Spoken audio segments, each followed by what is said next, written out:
म्हटलंय go live. तो गो live आलाय. हा, I think you are live. Yeah.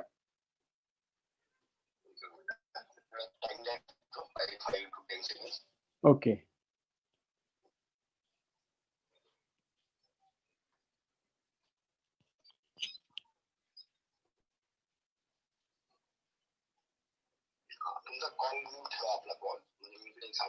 Okay.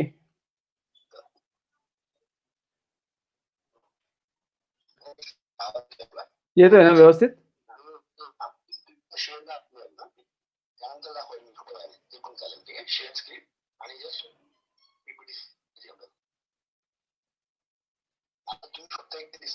हा. Okay. Now this is a share screen, but thank you.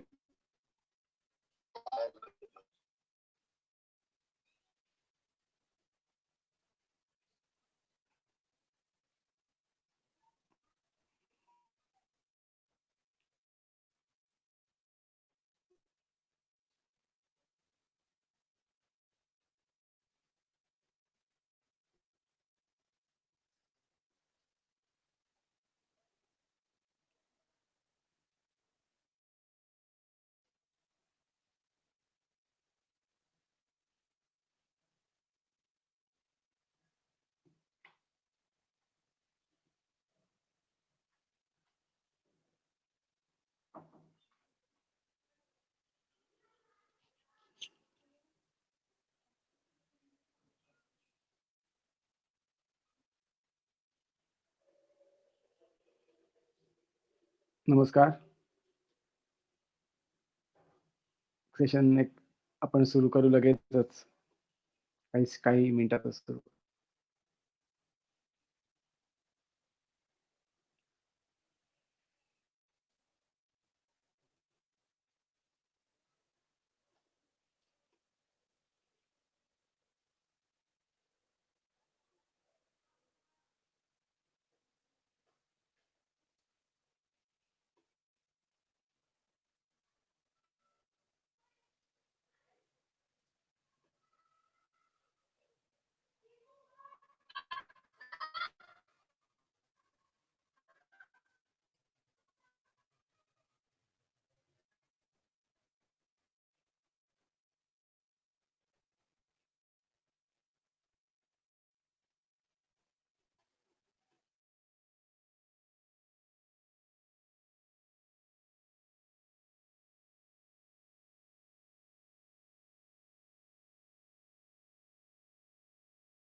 नमस्कार.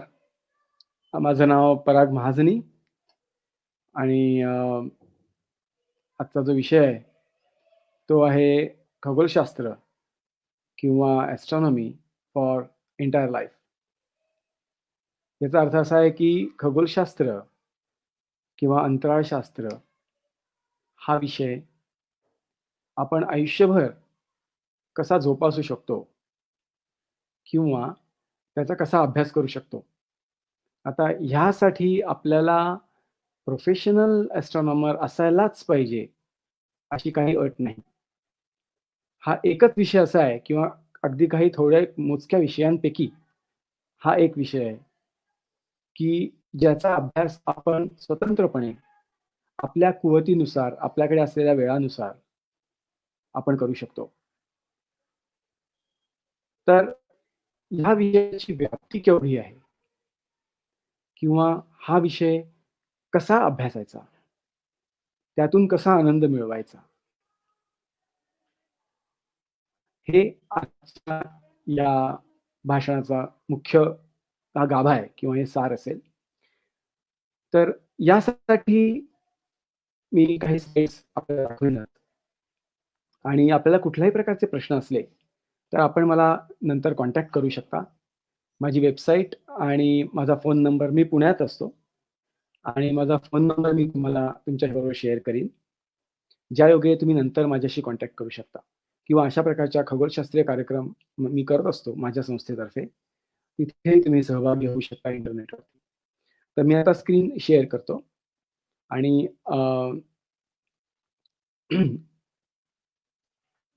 विषय मला मांडायचा आहे, त्याची सुरुवात करतो.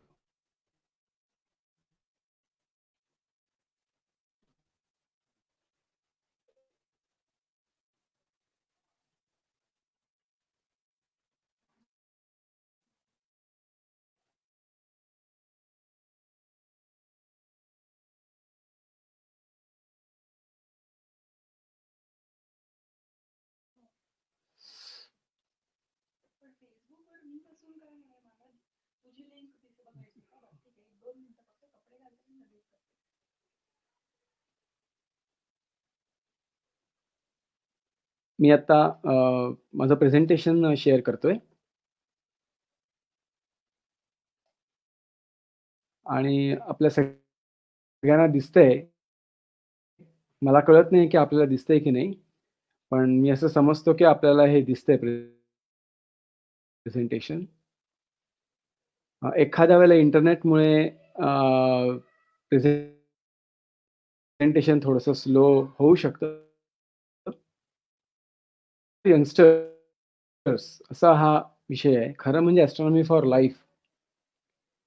आणि हा जो विषय आहे एस्ट्रॉनॉमी आणि एस्ट्रोफिजिक्स हा खूपच मोठा विषय आहे. आणि ह्या विषयाची जी व्याप्ती आहे ती प्रचंड असल्यामुळे त्यातले काही भाग जे महत्त्वाचे आहेत आत्ता सुरुवातीला, जेव्हा आपल्याला ह्या विषयाची काहीच माहिती नाही, त्यावेळेला कुठले भाग महत्त्वाचे आहेत, तर तेवढेच भाग मी आजच्या ह्या प्रेझेंटेशनमध्ये मांडतो. तर खगोलशास्त्र हा जो विषय आहे, याचा अर्थ चा आणि कुठल्या विषयांना आपल्याला आवश्यक आहे, हे आपल्या लक्षात यायला पाहिजे. त्याचे साधन तर ॲस्ट्रॉनॉमी आणि ॲस्ट्रोफिजिक्समध्ये ऑप्टिकल ॲस्ट्रॉनॉमी, कॉम्प्युटर ॲस्ट्रॉनॉमी आणि ॲस्ट्रॉनॉमी अदर वेव्हलेंग्थ्स अशा महत्त्वाच्या 3 गोष्टी की ऑप्टिकल ॲस्ट्रॉनॉमी म्हणजे जी आपल्या डोळ्यांना दिसते, दृश्य डोळ्यांना दिसते. प्रकारची अशा प्रकारचं खगोलशास्त्र. म्हणजे काय? ग्रह उदाहरणार्थ आता सध्या निळवाईचा धूमकेतू आपल्या आकाशात दिसतोय. तर हा धूमकेतू कसा बघायचा? किंवा ह्या धूमकेतूची निरीक्षणं कशी नोंदवायची? डोळ्यांनी बघायचा. म्हणजे दुर्बीण लावून डोळ्यात बघण्यासारख्या गोष्टी. ह्याच्यामध्ये दुसरा जो विषय आहे, तो मी जो म्हणतात तो म्हणजे कॉम्प्युटर ॲस्ट्रॉनॉमी. आता कॉम्प्युटर ॲस्ट्रॉनॉमी ह्याचा असा आहे, की कॉम्प्युटरवरती करण्याची ॲस्ट्रॉनॉमी. मग त्याच्यासाठी तुला आकाशामध्ये डोळे लावून बसायलाच पाहिजे का? त्याचं उत्तर नाही. असं आहे.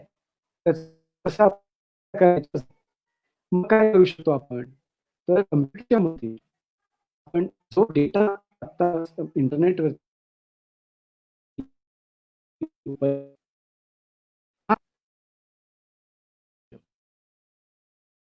त्याचं पृथक्करण करू शकतो. आणि मग त्यानुसार आपण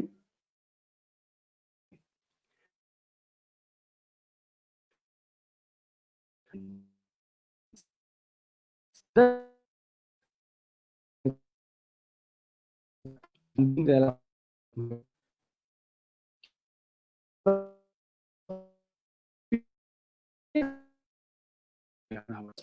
उदाहरण की रेडिओ सिग्नल्स रेडिओ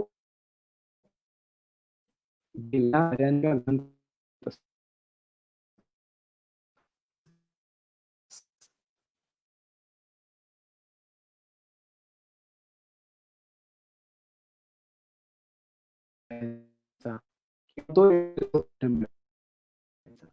हा एक भाग झाला. आता रेडिओ एस्ट्रॉनॉमी त्याशिवाय अजून कुठल्या एस्ट्रॉनॉमी करता येण्यासारख्या आहेत, की खगोलशास्त्राचा स्टार्ट. तर त्याच्यामध्ये आहे एक्स-रे एस्ट्रॉनॉमी, की अवकाशातनं येणारे एक्स-रे किंवा क्ष किरण जे आहेत, हे क्ष किरण आपण पकडून त्यांचा अभ्यास करणं किंवा इन्फ्रारेड एस्ट्रॉनॉमी त्याला म्हणतात किंवा gamma एस्ट्रॉनॉमी असे विविध प्रकार खगोलशास्त्रात असू शकतात. तर यातला कुठला प्रकार आपल्याला सूट होतो किंवा आपल्या प्रकृतीला, आपल्या स्वभावाला तो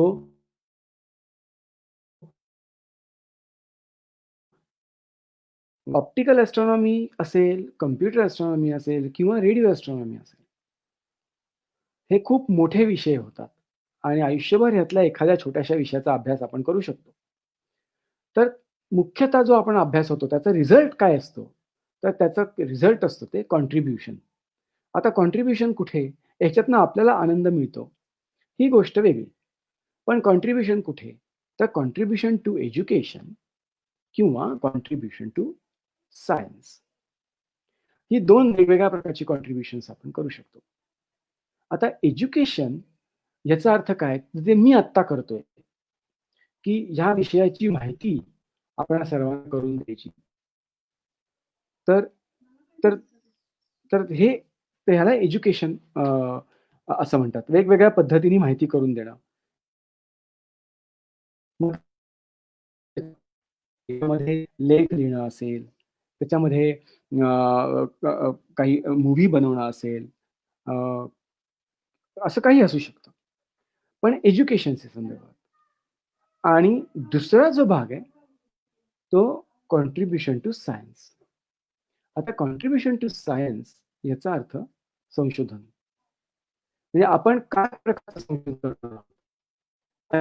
सायन्ससाठी म्हणजे रिसर्च पेपर्स पब्लिश करणं. अगदी सोप्या भाषेत सांगितलं. तर ते आपल्याला करता येणं शक्य आहे का? तर नक्कीच शक्य आहे. त्याच्यासाठी मात्र तयारी करावी लागते. हं. तर या 2 भाग झाले. एक तर एज्युकेशन आणि अ, दुसरा विषय आहे तो म्हणजे सायन्स म्हणजे रिसर्च. आता या 2 महत्त्वाच्या शाखा आता उपलब्ध आहेत. आणि आज म्युझियम काय करतात? प्लॅनेटरी काय करतात? वेगवेगळ्या युनिव्हर्सिटीज काय करतात? त्याबरोबर युनिव्हर्सिटीमध्ये संशोधन सुद्धा करतात. काही प्रोफेसर संशोधन करतात, काही प्रोफेसर्स टीचिंग करतात. तर ते संशोधन सुद्धा करतात. सायन्स गोष्टी अशा घ्यायच्या. आता कॉन्ट्रिब्यूट एज्युकेशनमध्ये आपण काय-काय करू शकतो? तर एक तर म्हणजे काय?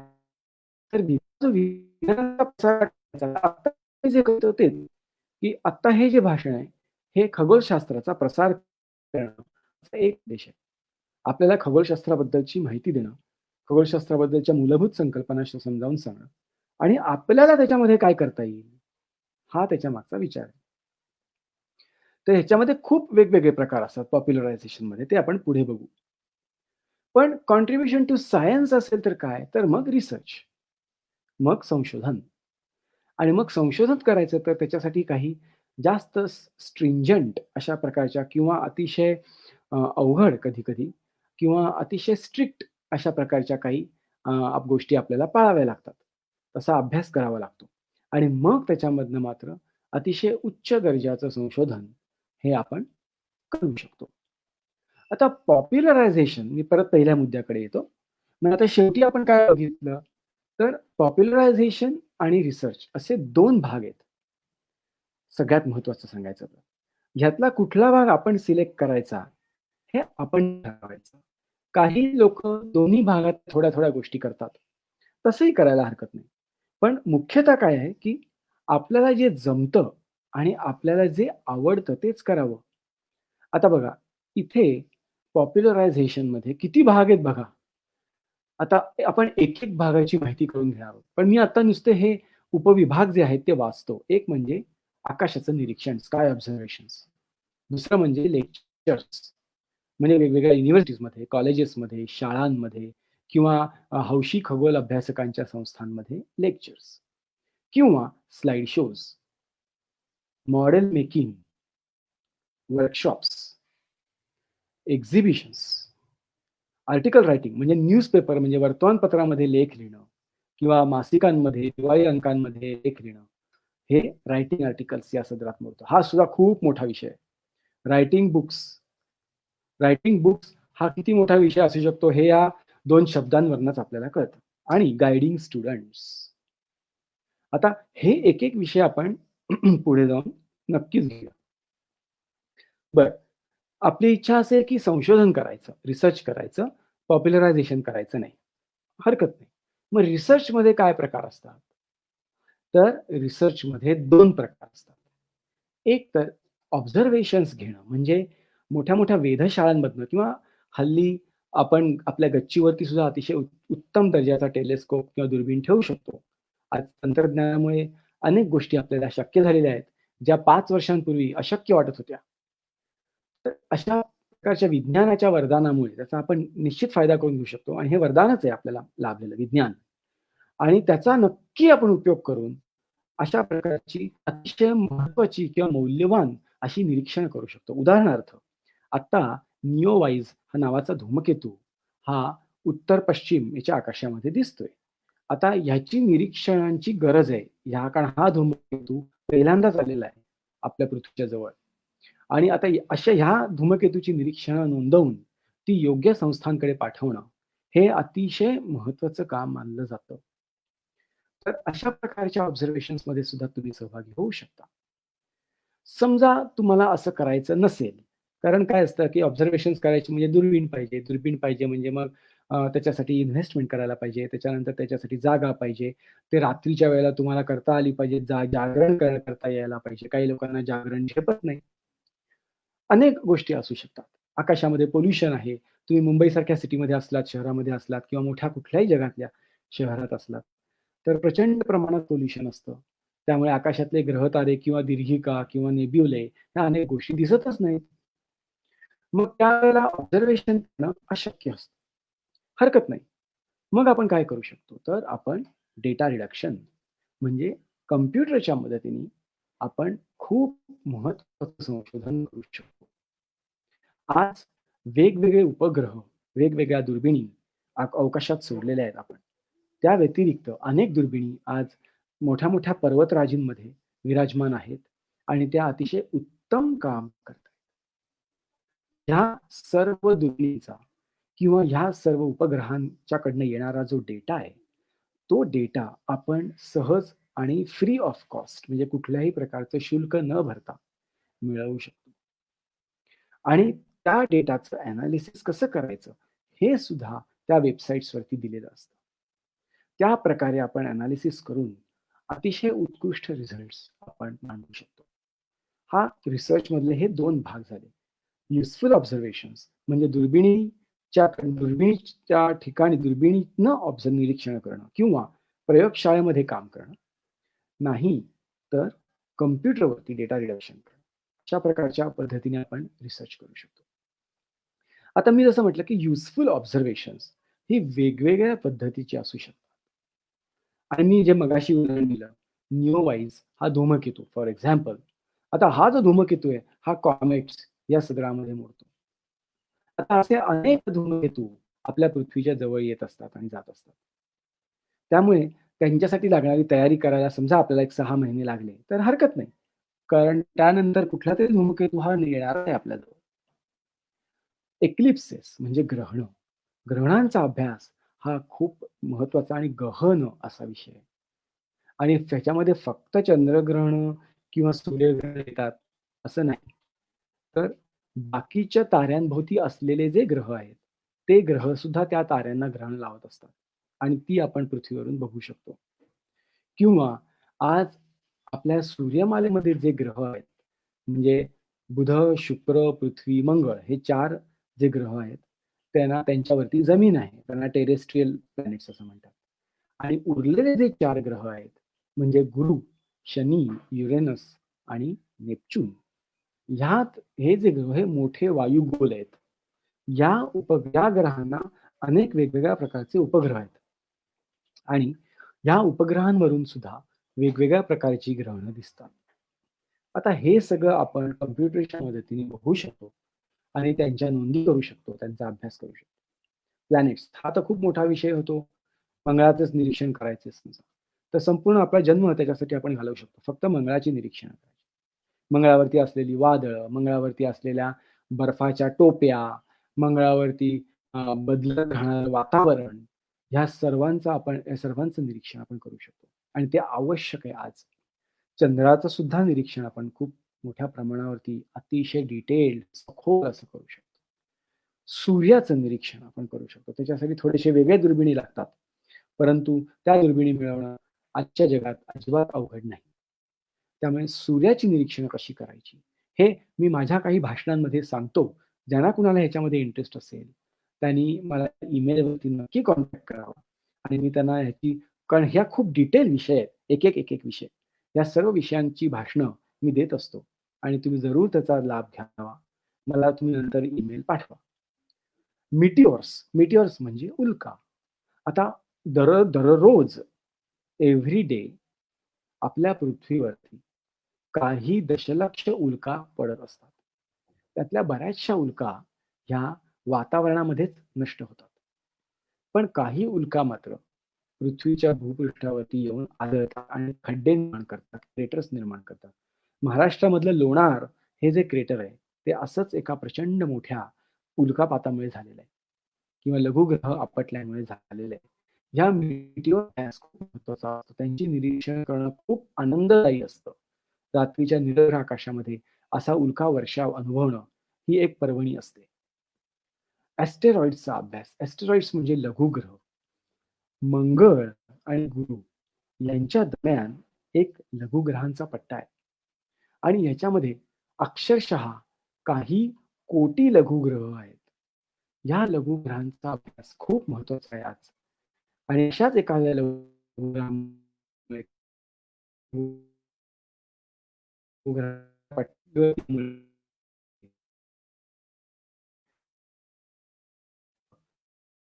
आज मांडला जातो.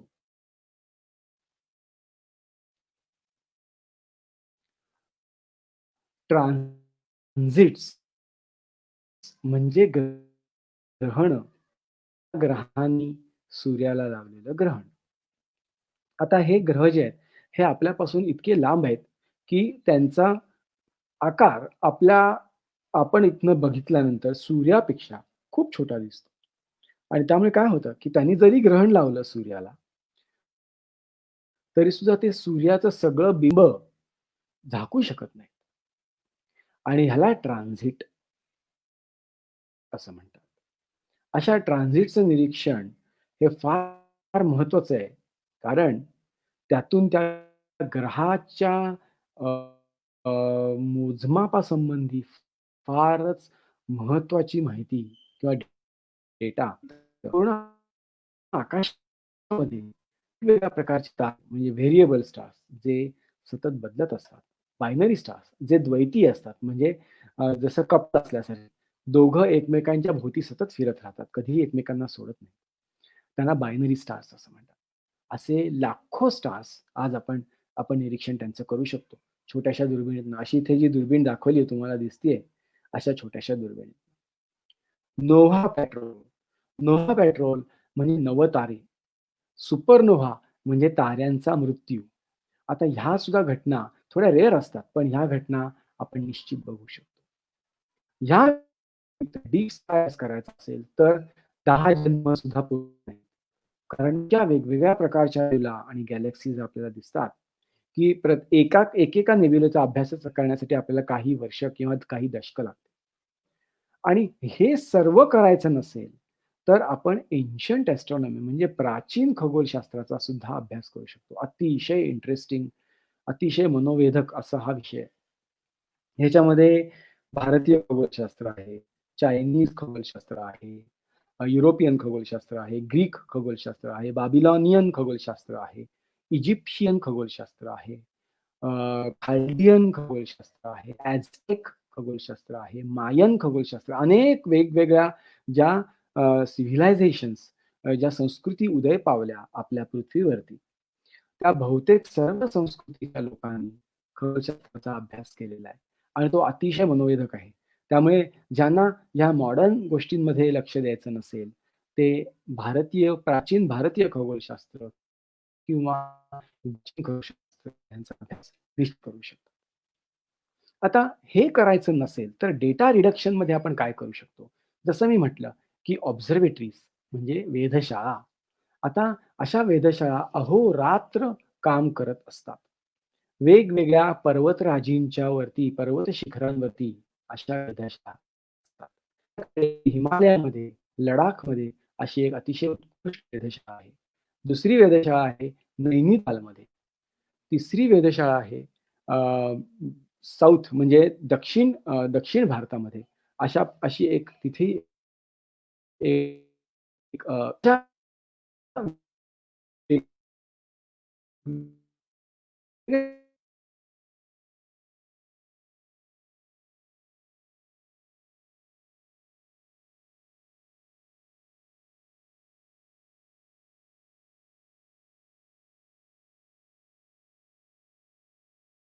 सूचीचिन्ह.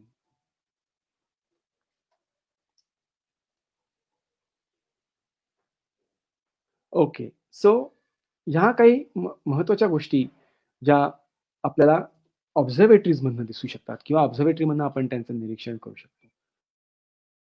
आणि हा जो जो सगळा डेटा आहे, हा डेटा आणि त्यांच्याकडनं येणारा डेटा हा सुद्धा आपल्याला फ्री ऑफ कॉस्ट वापरता येऊ शकतो. किंवा रिपॉझिटरीज म्हणजे खूप मोठे डेटाबेसेस आहेत जगात आणि ते सगळे डेटाबेसेस फ्री आहेत.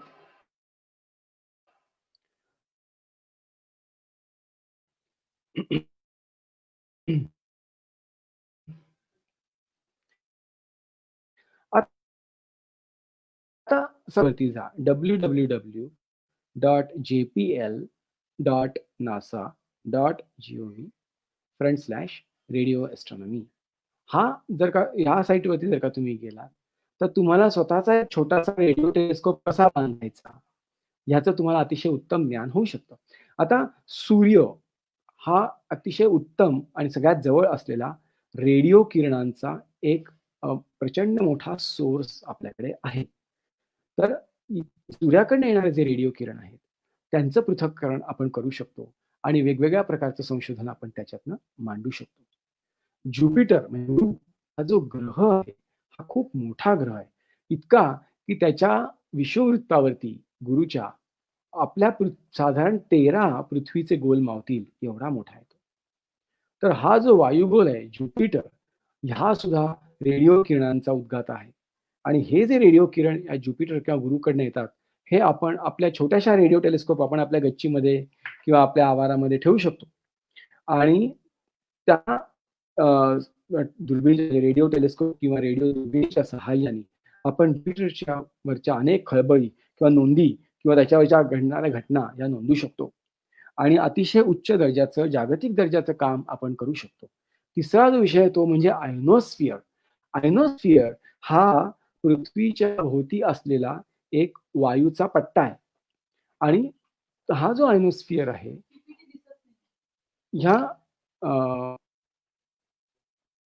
एकदा पीपीटी दिसत नाहीये का? पीपीटी दिसते का सगळ्यांना?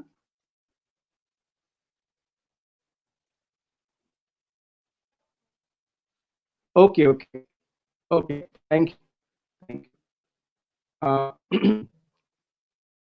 आम्हाला मध्येच थोडंसं इंटरनेटमुळे होत असेल एखाद्या वेळेला. अ, अ, आता दिसतेय का बघा? एक मिनिट मी परत एकदा स्टॉप करून स्क्रीन स्टॉप करतो आणि पुन्हा एकदा शेअर करतो.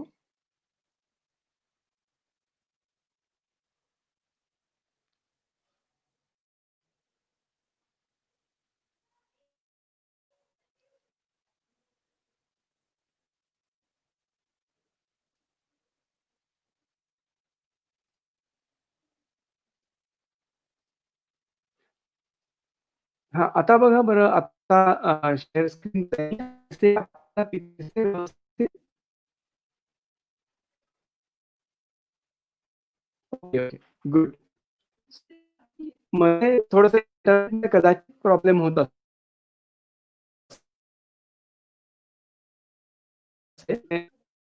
हां, आता व्यवस्थित दिसतेय ना? ओके. Okay, okay. आता दिसते ना? ओके.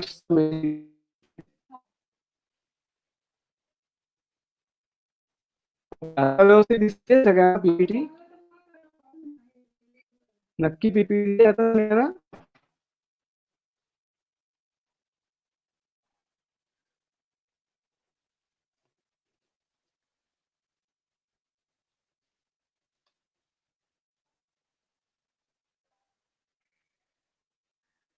ओके.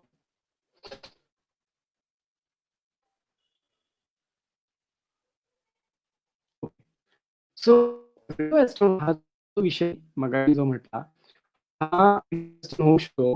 फक्त ह्याच्यासाठी थोडंसं टेक्निक अंडरस्टँडिंग त्याच्यासाठी लागतं. आणि ते जे आहे ते म्हणजे कसं आहे, की आपल्याला थोडंसं इलेक्ट्रॉनिक्स ह्या विषयाचं ज्ञान आवश्यक आहे.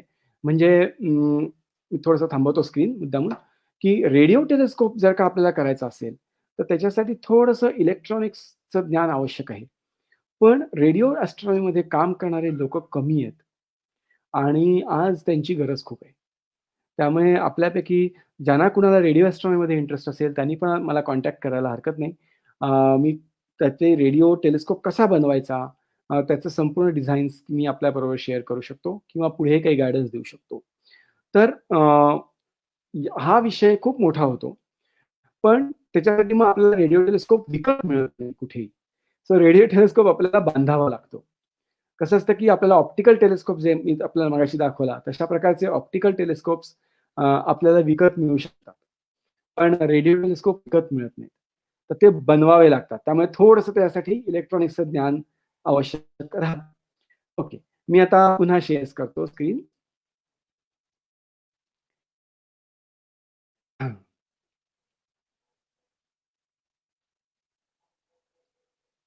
एकच मिनिट हं, शेअर करताना.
स्काय ऑब्झर्वेशन, की हे कसं करता येईल?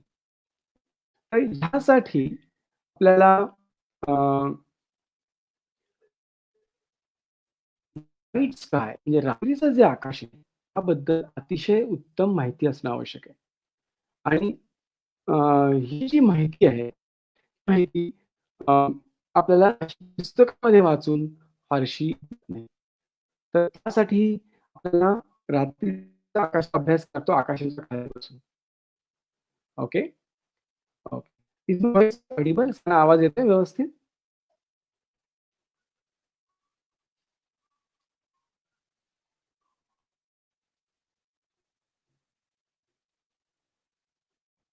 आता माझा आवाज येतोय सर?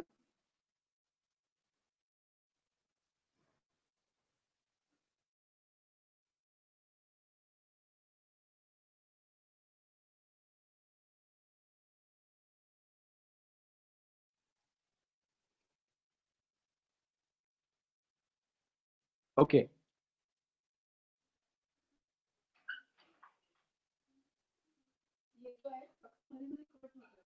हो.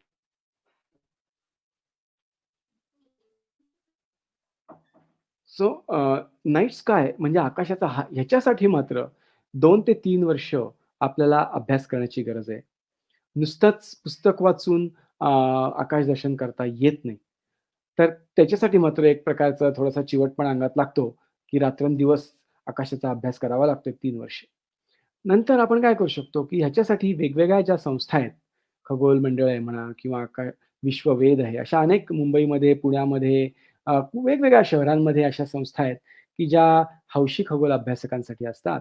तर तिथे आपण नक्कीच त्या संस्थांमध्ये सहभागी होऊ शकतो. जेणेकरून आपलं आकाश दर्शनाचा म्हणजे समजून घेण्याचा वेग वाढू शकतो. नंतर टेलिस्कोप मेकिंग आणि हँडलिंग की आणि डेव्हलपमेंट्स ऑफ स्पीच म्हणजे आकाशदर्शन करताना आपल्याला भाषण उत्तम करता यायला पाहिजे आणि त्याची तयारी सुद्धा त्या निमित्ताने होऊ शकते. आता हे आपल्याला आकाशाचे काही नकाशे दिसतायत आणि ह्या नकाशांच्या मदतीने आपण संपूर्ण तारे समजून घेऊ शकतो. अ, ह्याच्यासाठी साधारण 2 ते 3 वर्षांचा वेळ देणं हे अपेक्षित आहे. आता लेक्चर्स आणि स्लाईड शोज. आता हा जो विषय आहे ह्याच्यासाठी मात्र खूपच कंबर कसून अभ्यास करायला पाहिजे. कारण एखाद्या विषयाचं भाषण देण्यासाठी त्या विषयाचा सखोल अभ्यास पाहिजे. कारण त्या भाषण करणं एक वेळ मी म्हणेन की सोपं आहे. पण त्याच्यानंतर जे प्रश्न येतात त्या प्रश्नांची उत्तरं देता येणं हे प्रत्येक भाषणकर्त्याला जमतंच असं नाही. आणि त्यासाठी मात्र चांगलाच अभ्यास आपला असला पाहिजे आणि आपल्याला भाषणात प्रत्येक प्रश्नाचं उत्तर हे आपल्याला देता यायला पाहिजे.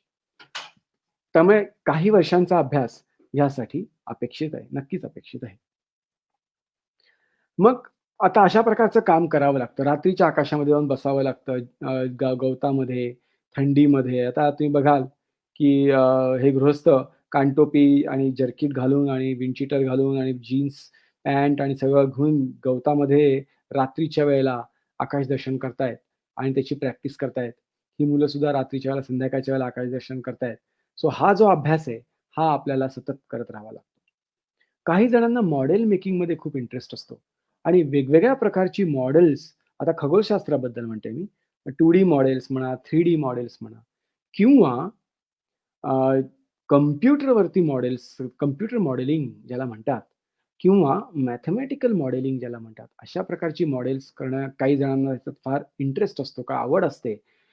तर त्यांच्यासाठी या विषयामध्ये खूप काही करता येण्यासारखं आहे. कारण खगोलशास्त्र किंवा अंतराळशास्त्र हे विषय असे आहेत, की हे शिकताना आपल्याला खूप व्हिज्युअलायझेशन करावं लागतं आणि हे व्हिज्युअलायझेशन करण्यासाठी मदत म्हणून मॉडेल्सचा उपयोग होतो. आता ही मॉडेल्स कशी बनवायची याच्यावरती काही वर्कशॉप्स मी पुढच्या महिन्यापासून घेणार आहे. ज्यांना इंटरेस्ट असेल त्यांनी जरूर मला कॉन्टॅक्ट करावा, की अगदी मूलभूत मॉडेल्स कशी बनवायची आणि मग त्याच्यावरून हळू-हळू ॲडव्हान्स्ड आणि मग सुपर ॲडव्हान्स्ड अशी मॉडेल्स आपण बनवू शकतो. आता बघा इथे आता ही सन डायल बनवलेली आहे आणि ही ओरेरी म्हणतात ह्यांना. या मॉडेल्सना म्हणतात ऑरेरी. आता ही मॉडेल्स जी आहेत ही मेकॅनिकली फिरणारी मॉडेल्स आहेत आणि मग त्या ते जे ते ग्रह दिसतायत आपल्याला आणि मध्ये सूर्य दिसतोय किंवा मध्ये गुरु आहे आणि हे त्याचे चंद्र आहेत. तर अशा प्रकारची मॉडेल्स सुद्धा आपल्याला करता येतात. पण त्याच्यासाठी अ, बऱ्याच वेगवेगळ्या विषयांचा अभ्यास लागतो. तर ही मॉडेल मेकिंग हा एक खूप इंटरेस्टिंग विषय खगोलशास्त्रात होऊ शकतो. या व्यतिरिक्त आपण वर्कशॉप्स किंवा एक्झिबिशन्स भरवू शकतो. आपल्या पृथ्वीवरती पाठवता आहेत दररोज. आणि हे जे फोटोग्राफ आहेत, हे फोटोग्राफ इंटरनेटवरती होत असतात. फक्त गंमत अशी असते, की ते डाउनलोड करून, ते फ्रेम करून, त्यांच्या खाली माहिती लिहून ते ते एक्झिबिट करायला पाहिजे. आता अशी एक्झिबिशन्स मी लहान असताना म्हणजे माझ्या वयाच्या 25 वर्षापर्यंत जवळ-जवळ 9 10 एक्झिबिशन्स मी महाराष्ट्रात भरवली होती वेगवेगळ्या ठिकाणी.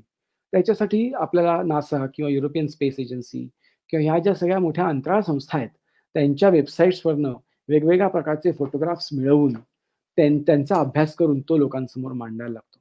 पण ह्या एक्झिबिशन्सना अतिशय सुंदर असा प्रतिसाद मिळतो. हे नेहमी लक्षात ठेवायचं. त्यामुळे वर्कशॉप्स भरणं किंवा एक्झिबिशन्स भरवणं हा एक अतिशय महत्त्वाचा विषय पॉप्युलरायझेशन ऑफ एस्ट्रॉनॉमीमध्ये असतो. आता काही जण म्हणतील, की "नाही बाबा, मला हे काही करायचं नाही." पण मला लेख लिहायला आवडतात. मला माझा स्वतःचा ब्लॉग तयार करायचा आहे.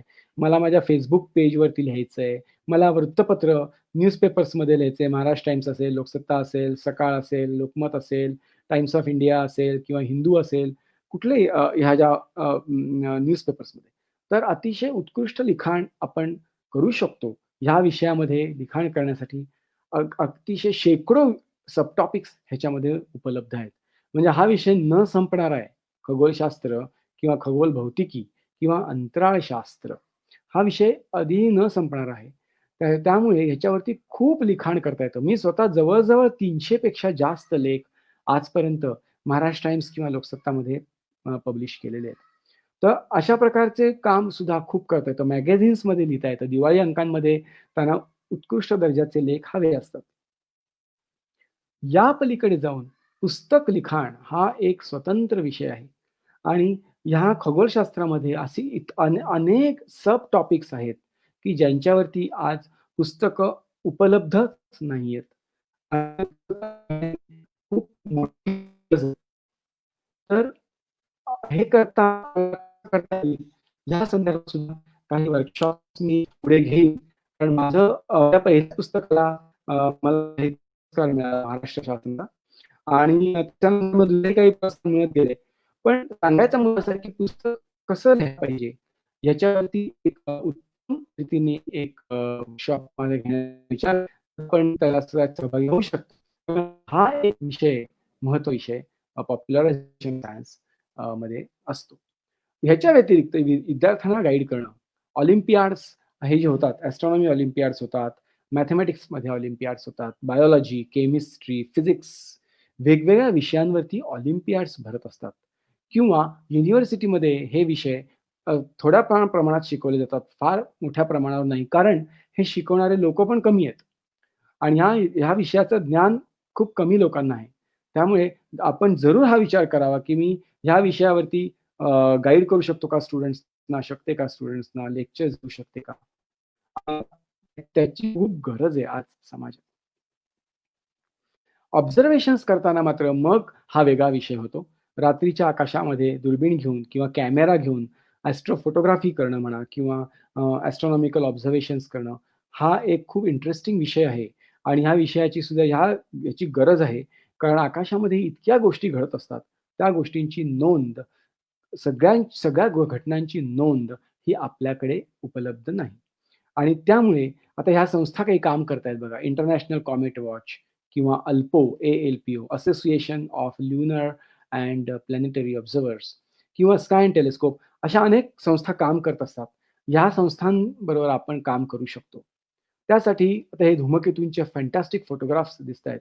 हे असे हौशी खगोल अभ्यासकांनीच काढलेले आहेत अशा दुर्बिणीमधनं. आणि ह्या दुर्बिणीला त्यांनी कॅमेरा लावलेला आहे इथे वरती आणि ह्या कॅमेरामधनं तो फोटोग्राफी करतायत. आता ही दुर्बीण जी आहे, ही मोटराइज्ड ड्राईव्हवरती फिरते आणि त्यामुळे तो कॅमेरा सुद्धा त्या दुर्बिणीबरोबर फिरत असतो. आणि अशा प्रकारे आपण अतिशय उत्कृष्ट फोटोग्राफी करू शकतो, जी सायंटिफिकली उपयोगी होऊ शकते खूप. आता ग्रहणं, सोलर अँड ल्युनार इक्लिप्सेस आता ही सुद्धा आपण यांचं निरीक्षण करून आपण युनायटेड स्टेट्स नेव्हल ऑब्झर्वेटरी यांना अशी निरीक्षणं लागतात. खाली इथे चंद्रग्रहण दिसतंय, माझा कर्सर जिथे आहे तिथे आणि उजव्या हाताला वरती सूर्यग्रहण आणि त्याची जे अतिशय उत्तम असा किरीट किंवा ज्याला करोना असं म्हणतात, सोलर करोना, तो अतिशय उत्कृष्ट आपल्याला इथे दिसतोय. आणि अशा प्रकारच्या करोनाचा अभ्यास कारण ह्याच्यामध्ये ह्या मॅग्नेटिक फील्ड लाईन्स दिसतायत सूर्याच्या आणि सूर्याचं मॅग्नेटिक फील्ड जे आहे, चुंबकीय क्षेत्र सूर्याभोवती असलेलं, तर ते कसं बदलतंय हे आपण याचं व्यवस्थित निरीक्षण करू शकतो. अतिशय सुंदर डायमंड रिंगचा फोटो आहे. हा फोटो मी 1995 च्या ग्रहणात काढलेला आहे. 1995 साली राजस्थानमध्ये आम्ही जयपूरच्या जवळ एका खेडेगावामध्ये हे ग्रहण बघायला गेलो होतो. दिवाळीचा पहिला दिवस होता. 25 नोव्हेंबर 1995 आणि 24 नोव्हेंबर 1995 त्या दिवशी आम्ही हे ग्रहण पाहिलं. तेव्हा मी ॲस्ट्रो फोटोग्राफी केली होती. त्यावेळेला हे डायमंड रिंग आपल्याला दिसते आणि सूर्याच्या ज्वाळा दिसतायत आपल्याला इथे दिसत असतील.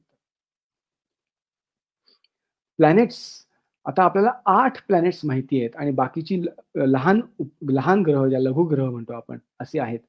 तर ह्याच्यामध्ये गुरु या ग्रहावरचे ढग, गुरु या ग्रहावरचे वादळं किंवा शनीची कडी किंवा त्यांच्या उपग्रहांचं भ्रमण, अशा वेगवेगळ्या गोष्टींचं निरीक्षण आपण करून नोंदवू शकतो. चंद्रावरची क्रेटर्स, त्यांच्यामधनं बदलणाऱ्या सावल्या, चंद्रावरचे पर्वत, त्या दऱ्या, अ, नंतर असंख्य हजारो विवरं या सर्वांचं निरीक्षण करून त्यांची स्केचेस म्हणा किंवा त्यांची फोटोग्राफ्स ह्यांची आज गरज आहे. कारण अनेक गोष्टी आपल्याला या ग्रहांबद्दल माहिती नाहीत. तर असाही अभ्यास आपल्याला करता येऊ शकतो. आजच्या या छोट्याशा भाषणाचा उद्देश हा होता, की आपल्याला अशा दिशा आहेत हे सांगणं फक्त. आता हा तुम्ही फोटो किती सुंदर फोटोग्राफ आहे शनीचा आणि तुम्हाला ह्या कडी दिसतायत शनीची. ही कडी म्हणजे बर्फाचे तुकडे आहेत. हे सगळे बर्फ आहे आणि ह्या कड्यांमधनं त्याचे उपग्रह सुद्धा त्याच्या त्या कड्यांमध्ये काही आहेत, काही बाजूला आहेत. या शनीचा अभ्यास आज खूप महत्त्वाचा झालाय. कारण शनीचा एक उपग्रह आहे ज्याचं नाव आहे टायटन. त्या टायटनवरती द्रव स्वरूपामध्ये महासागर असावेत असा शोध नासाच्या कॅसिनी नावाच्या अंतराळयानाने लावलाय. आणि जर का तिथे तसे महासागर असतील, तर त्या महासागरांमध्ये जीवसृष्टी असण्याची शक्यता जवळ-जवळ 100% आहे. त्यामुळे एकदम शनी आणि शनीच्या उपग्रहांना खूप महत्त्व प्राप्त झालेलं आहे सध्या. तर ह्याचाही अभ्यास, ह्याची निरीक्षणांची गरज आहे.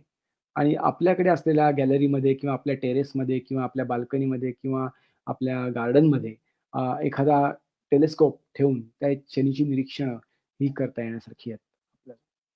सनस्पॉट्स सूर्य हा एक प्रचंड तारा आहे आणि जो सतत धगधगत असतो. न्यूक्लिअर फर्नेस आहे तो. म्हणजे त्याच्यामध्ये संपूर्णपणे रेडिओ ॲक्टिव्ह अशा प्रकारचं मटेरियल आणि बेसिकली सूर्य हा न्यूक्लिअर पॉवरमुळे, न्यूक्लिअर फ्युजन रिएक्शन ज्याला म्हणतात, आण्विक प्रक्रियांमुळे आज तेजपुंज दिसतो. त्याच्यापासून येणारा उष्णता, त्याच्यापासून येणारा प्रकाश हा त्याच्या पोटामध्ये घडणाऱ्या आण्विक अभिक्रियांमुळे होत असतो. आता ह्या आण्विक अभिक्रियांची आपल्याला पूर्णतः कल्पना नाही आणि त्या आण्विक अभिक्रियांमुळे त्याच्या पृष्ठभागावरती असे काळे डाग दिसतात. सनस्पॉट्स म्हणतात त्यांना. ती चुंबकीय वादळं असतात सूर्याच्या पृष्ठभागावरची. त्याचप्रमाणे सूर्यावरती अनेक वेगवेगळ्या प्रकारचे तेजस्वी भाग दिसतात, ज्यांना फैक्युले असं म्हणतात. सूर्याभोवती करोना जी आपण मगाशी बघितली, प्रॉमिनन्सेस सूर्याच्या ज्वाळा दिसतात. ह्यांच्याबद्दल आज आपल्याला फार कमी माहिती आहे. त्यामुळे सूर्याचा अभ्यास करणं, निरीक्षण करणं हे अतिशय महत्त्वाचं काम आहे आणि त्यासाठी वेगवेगळ्या प्रकारच्या दुर्बिणी लागत असतात आणि हे आपल्याला दिसतं इथे. सूर्य आणि त्याच्या ज्वाळा कशा दिसतायत बाहेर पडणाऱ्या. आता ह्या स्केलवरती पृथ्वी जर का म्हणायचं झालं, तर एक छोटासा ठिपका असं पृथ्वीचं वर्णन करता येईल. एवढा मोठा हा सूर्यतारा आहे आणि ह्या ताऱ्याची निरीक्षणं करणं आज खूप आवश्यक आहे. त्याच्यासाठी आपण खूप मोठं काम आणि योगदान देऊ शकतो. समजा आपल्याला सूर्याचा अभ्यास करायचा नसेल, कारण खूप गरम होतं, खूप घाम येतो, खूप उष्णता असते, तर ठीक आहे समजू शकतो आपण. मग आपण उल्कांचा अभ्यास करू शकतो. मीटिऑर्स आणि ॲस्टेरॉइड्स. उल्का म्हणजे मीटिऑर्स, ॲस्टेरॉइड्स म्हणजे लघुग्रह आणि हे रात्रीच्या आकाशात आपल्याला दिसतात. आता ह्या ज्या मीटिऑर्स आहेत म्हणजे उल्का ज्या आहेत, ह्या मुख्यतः धूमकेतूंपासून धूमकेतूचे उरले-सुरले भाग असतात, जे अवकाशामध्ये तरंगत असतात, ते उल्का असतात. त्याच उल्का असतात. आणि ह्या उल्का ज्या आहेत, ह्या त्या धूमकेतूंसंबंधीची माहिती आपल्याला सांगायचा प्रयत्न करत असतात. फक्त आपल्याला त्या उल्कांची भाषा कळली पाहिजे. आणि ती समजून घेण्यासाठी आपल्याला उल्कावर्षावांचा अभ्यास करायला पाहिजे. आता दर महिन्याला साधारण 2 उल्कावर्षाव असतात आणि त्यामुळे जर का आपण ह्या उल्कावर्षांचाच अभ्यास करायचा ठरवला, तरी सुद्धा आपल्याला आपला एक जन्म पुरेसा नाही. तर असे काही लोकं आहेत, की जे फक्त मीटिऑर्स आणि एस्टेरॉइड्सचा अभ्यास करतात. मग त्यांना त्यात अनेक प्रकार आहेत. झेडे-4 म्हणतात म्हणजे झेनिथल आवर रेट आहे. म्हणजे आपल्या डोक्यावरती किती उल्का आपल्याला एका तासाला दिसतायत, त्याला म्हणायचं झेडे-4. मग त्या त्या रेटचा बाकी कसा काय संबंध असतो वगैरे, त्या उल्कांचा रंग, त्यांची तेजस्विता, त्यांची लांबी, अनेक गोष्टी त्याच्यामध्ये असतात त्या विषयामध्ये आहेत. पण त्याचा विचार आपण कधीतरी त्या विषयाचा अभ्यास करू तेव्हा करू. परंतु आत्ता सांगण्याचा उद्देश असा, की हा एक अतिशय इंटरेस्टिंग असा विषय आपल्या अभ्यासासाठी होऊ शकतो. आणि असा वर्षाव आपल्याला दिसू शकतो. इथे आपल्याला दिसतोय, की हा सिंह राशीतनं होणारा उल्का वर्षाव आहे, लिओनिड्स. आणि हा जो म्हणजे डावीकडचं जे चित्र दिसतंय आपल्याला स्केच दिसतंय ब्लॅक एंड व्हाईट ते. आणि त्याच्यामध्ये आपल्याला अनेक उल्का दिसतायत. या सिंह राशीतनं होणारा हा उल्का वर्षाव मोठा मानला जातो. साधारण 17 ते 19 नोव्हेंबर दरवर्षी हा उल्का वर्षाव होतो. या व्यतिरिक्त ऑगस्टमध्ये पर्सियस म्हणजे ययाती या तारकापुंजामधनं उत्तरेकडून अतिशय प्रखर असा सुंदर असा उल्का वर्षाव होतो. साधारण ऑगस्ट 12 ते 15 च्या दरम्यान. तर आपल्याकडे त्यावेळेला नेमके ढग असतात आणि पाऊस असतो. परंतु परदेशामध्ये युरोपमध्ये किंवा अमेरिकेमधनं हा उल्का वर्षाव अतिशय उत्तम रीतीने बघता येतो. ट्रान्झिट्स त्याच्यासाठी association of lunar and planetary observers हे असोसिएशन आहे आणि यांच्यातर्फे अनेक वेगवेगळ्या प्रकारच्या ट्रान्झिट्सचा आपण अभ्यास करू शकतो. अतिशय इंटरेस्टिंग हा विषय आहे आणि असे काही लोकं आता आहेत माझ्याबरोबर काम करणारे आहेत, की जे या ट्रान्झिटसाठी वेगवेगळ्या गावांमध्ये, वेगवेगळ्या शहरांमध्ये जातात. कारण जगातनं सगळीकडनं एकाच वेळेला ती ट्रान्झिट असेल तर दिसत नाही. ती काही भागातनंच दिसते आणि त्यामुळे आपल्याला त्या भागात जायला पाहिजे. मग तो ओरिसा असेल, पश्चिम बंगाल असेल, नाहीतर गुजरात असेल, नाहीतर थायलंड असेल, नाहीतर ब्राझील असेल. वेगवेगळ्या ठिकाणाहून अशा ट्रान्झिट्स आपल्याला दिसतात आणि त्या ट्रान्झिट्सचा अभ्यास हा आजच्या खगोलशास्त्रासाठी खूप महत्त्वाचा अभ्यास आहे. त्यामुळे ज्यांना या विषयामध्ये इंटरेस्ट आहे ट्रान्झिट्स आणि ऑकल्टेशन्स त्यांनी नक्की या असोसिएशन ऑफ अल्पो ही जी वेबसाईट मी दिली आहे www.lpl.arizona.edu यांना आपण नक्की या वेबसाईटवरती जावं आणि बरीच माहिती आपल्याला मिळेल. काही माहिती कळली नाही तर मला जरूर आपण ईमेल करावी आणि मी आपल्या प्रश्नांची उत्तरं देऊ शकेन. आता आपल्याला जर का सूर्यमालेचा हा सूर्यमाला हा एक असा विषय तो आहे की सूर्यमाला सोडून आपण काय काय करू शकतो आणि त्याच्यामध्ये मग बायनरी स्टार्स आहेत. मग त्याच्यामध्ये व्हेरिएबल स्टार्स आहेत. हे खूप महत्त्वाचे विषय आत्ता होतात. या बायनरी स्टार्समध्ये काही-काही वेळेला एखादं ब्लॅक होल असतं आणि एक स्टार असतो. असेही कॉम्बिनेशन्स असू शकतात. त्यातलं ब्लॅक होल आपल्याला दिसत नाही, परंतु हा स्टार नक्की दिसतो आणि हा स्टार थोडासा विचित्र वागतो.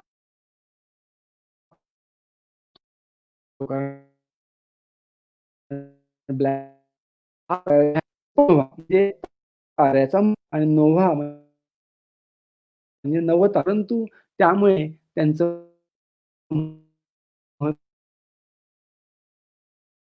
आणि ऑब्झर्वेशन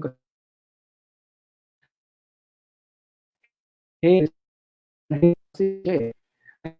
ह्या विषयाचा अभ्यास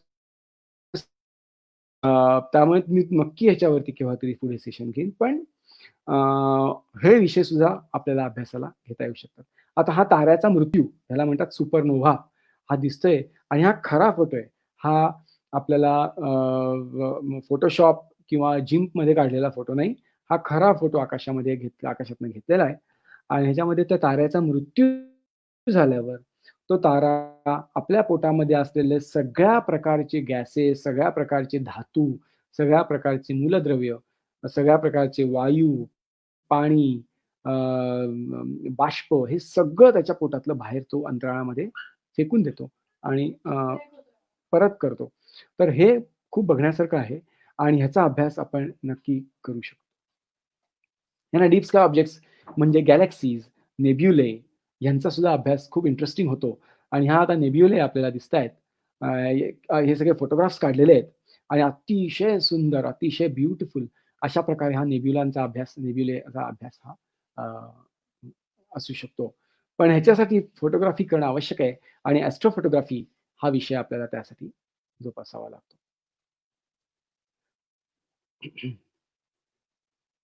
डेटा रिडक्शन करायचा असेल, तर आपल्याला वेगवेगळ्या संस्थांमधनं डेटा मिळवायला पाहिजे. आता रेडिओ ॲस्ट्रॉनॉमी करायची असेल, तर अं, रेडिओ ॲस्ट्रॉनॉमी हा हा जो विषय होतो, तर ह्या विषयाचा अभ्यास करायचा असेल, रेडिओ ॲस्ट्रॉनॉमी हा एस्पेशली खूप इंटरेस्टिंग असा विषय होतो आणि त्याचाही अभ्यास मग त्याच्यासाठी मात्र आपल्याला दुर्बीण बांधायला पाहिजे.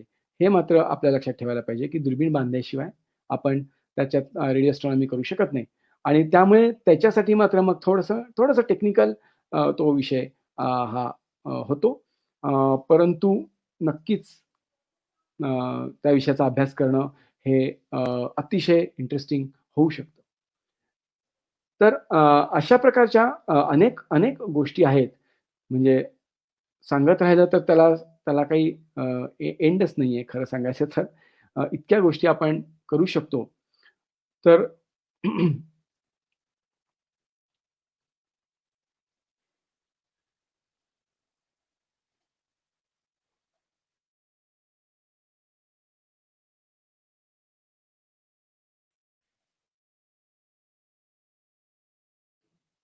माझा आवाज पोहोचतोय आपल्याला? ओके. तर मी आता स्क्रीन हे थांबवलाय आणि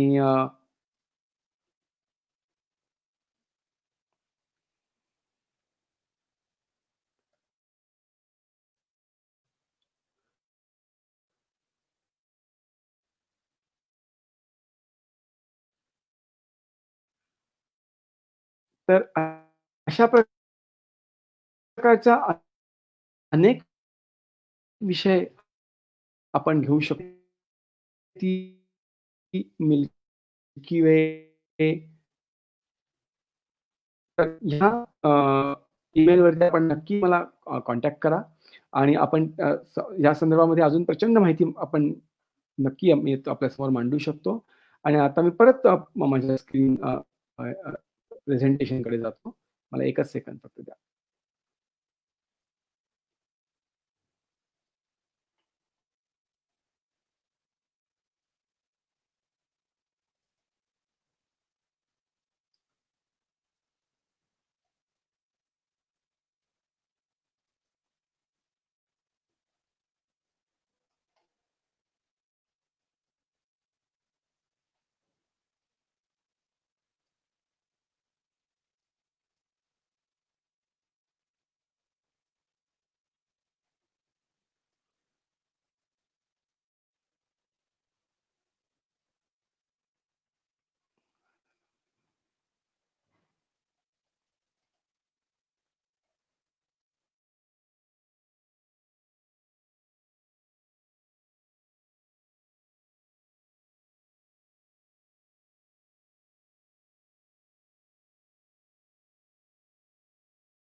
तर आता हे जे विषय मी सांगितले, त्यातला कुठला विषय आपल्याला घ्यायला आवडेल, हे आपण नक्की ठरवा. आणि म्हणजे आजच्या ह्या छोट्याशा टॉकचं किंवा भाषणाचा हा एक महत्त्वाचा टर्निंग पॉइंट असू शकतो. आपल्या आपल्या हॉबीमध्ये, की आता मी कुठल्या विषयाचा अभ्यास सुरू करायचा आणि मग त्या विषयाचा अभ्यास कसा करायचा, याच्यावरती आपण नक्की बोलू शकतो पुढे केव्हातरी. मी अजून काही गोष्टी आपल्याला नक्की सांगू शकेन. ओके. सो 8 वाजून गेलेत आता.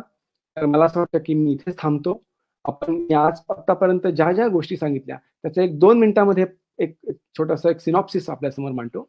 पहिली गोष्ट अशी, की खगोलशास्त्र, खगोल भौतिकी, खगोल जीवशास्त्र, अंतराळशास्त्र हे असे अनेक विषय आहेत, जे ह्या एकाच विषयाच्या शाखा म्हणता येतील. त्याच्यामध्ये गणित येतं, त्याच्यामध्ये जीवशास्त्र सुद्धा येतं. याच्यामधल्या 2 गोष्टी आपण करू शकतो. एक तर आपण रिसर्चसाठी, संशोधनासाठी काम करू शकतो किंवा कम्युनिकेशन, पॉप्युलरायझेशन किंवा कम्युनिकेशन किंवा एज्युकेशनसाठी काम करू शकतो. यात 2 भाग झाले. आता ह्या दोन्ही भागांमध्ये आपल्याला कुठला एक भाग सिलेक्ट करता करता येईल, जे आपल्याला आवडेल किंवा जे आपल्याला झेपेल त्याप्रमाणे. आपल्याकडे वेळ किती आहे, आपल्याकडे पैसा किती आहे आणि आपल्याला किती इंटरेस्ट आहे. ह्या गोष्टी 3 गोष्टींवरती ते अवलंबून आहे.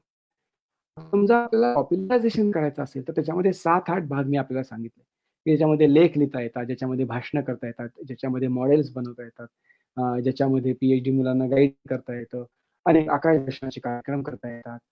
खूप पुस्तकं लिहिता येतात. अनेक अनेक गोष्टी ह्या आपण डिस्कस केल्या. संशोधनामध्ये शिरायचं असेल, तर आपल्याला निरीक्षण करणं, एकतर ऑब्झर्वेशन्स करणं, हा एक भाग होतो किंवा ऑब्झर्वेशन्स नसतील, तर डेटा रिडक्शन म्हणजे कॉम्प्युटरवरती डेटा एनालिसिस. आता हा खूप मोठा विषय यासाठी आपल्याला प्रोग्रामिंग यायला पाहिजे. त्यानंतर आपल्याला वेबसाईटचा अभ्यास करावा लागतो.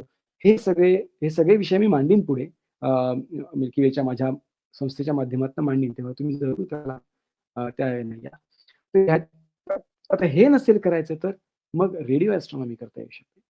आणि रेडिओ ॲस्ट्रॉनॉमीच्या मदतीने आपण ज्या गोष्टी आपल्या डोळ्यांना दिसत नाहीत, त्या आपण बघू शकतो आणि त्यांचं संशोधन करू शकतो. तर हे नसेल करायचं, तर प्राचीन खगोलशास्त्राचा अभ्यास आज खूप महत्त्वाचा आहे. इतके ग्रंथ आपल्याकडे आता उपलब्ध आहेत, पण त्यांचं पूर्ण आकलन आपल्याला अजून झालेलं नाहीये. त्यामुळे प्राचीन भारतीय खगोलशास्त्र असेल, प्राचीन ग्रीक खगोलशास्त्र असेल, प्राचीन बाबिलॉनियन, कुठलाही इजिप्शियन असेल, मायन असेल, खाल्डियन असेल, वेगवेगळ्या देशात वेगवेगळ्या संस्कृती ज्या आपल्या पृथ्वी तलावरती नांदल्या, त्यांच्यापैकी कुठलीही संस्कृती तुम्ही घेऊ शकता. सगळ्या संस्कृतींचा अभ्यास इंटरेस्टिंग आहे. खूप महत्त्वाचा. तर अशा प्रकारे हा संपूर्ण विषयाची एक व्याप्ती थोडक्यात मी आपल्याकडे मांडण्याचा प्रयत्न केला. आपल्याला जर का काही प्रश्न असतील, तर ते आपण आता मला इथे टेक्स्ट करा चॅटवरती आणि मी त्याची उत्तरं देईन. थँक यू आणि धन्यवाद. मी प्रश्नांसाठी थांबतो.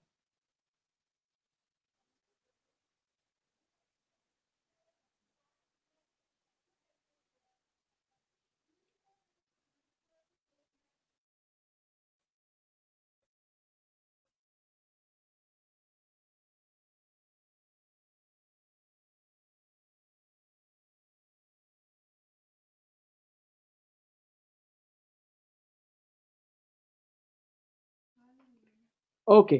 सो आपण इथेच थांबूया आता आणि आपण मला नक्की ईमेल करू शकता. आणि जी वेबसाईट आहे ते मी आपल्याला सांगतो. त्या वेबसाईटवरती सुद्धा आपण अ, बघू शकता, जाऊ शकता आणि नक्की त्याच्यावरती असलेले कार्यक्रम आपण अटेंड करू शकता.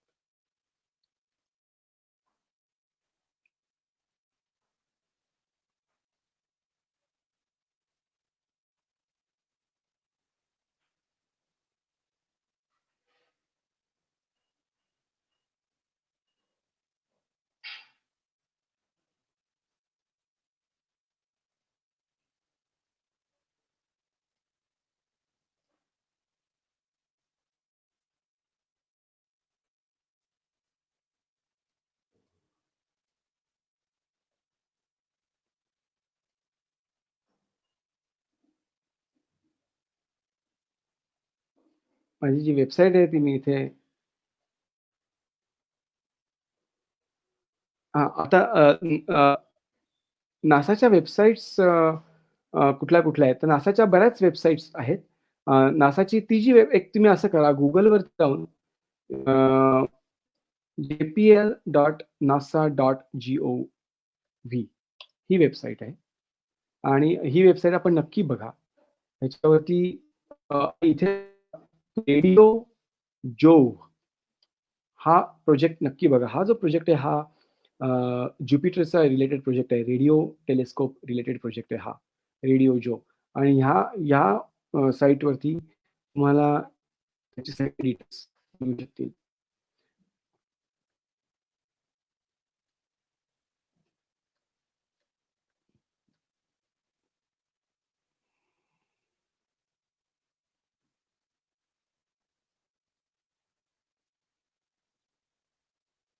आणि ही जी वेबसाईट मी आता पाठवतोय, ही माझी स्वतःचीच वेबसाईट आहे. ह्याच्यावरती अनेक कार्यक्रम होत असतात. हेही तुम्हाला त्या वेबसाईटवरनं बघता येऊ शकतील. parag-majni.mailchimp-sites.com.